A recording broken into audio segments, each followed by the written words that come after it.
يعتبر حدوث اضطرابات النوم في رمضان من الأمور الشائعة، وذلك نظرا لتغير نمط حياتنا وتغيير الروتين اليومي.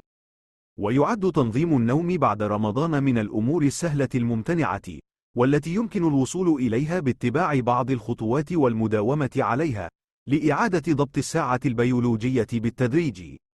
ومن أهم هذه الخطوات، ينصح الأشخاص الذين يواجهون مشاكل في النوم بالتعرض للشمس خلال النهار لمدة 10 دقائق على الأقل لضبط الساعة البيولوجية بالشكل الصحيح، وإطفاء الأنوار مساء حتى يرتفع هرمون الميلاتونين في الليل وينام الشخص بشكل طبيعي.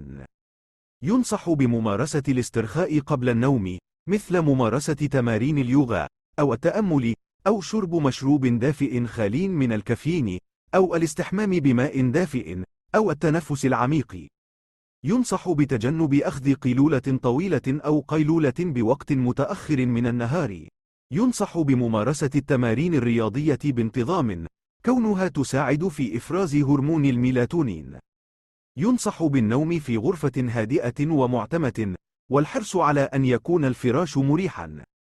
ينصح بإبقاء درجة حرارة غرفة النوم باردة، بين 15 إلى 19 درجة مئوية، لأن ذلك يساعد على الشعور بالراحة والاسترخاء، حيث تنخفض درجة حرارة جسمنا قبل النوم مباشرة استعدادا للنوم.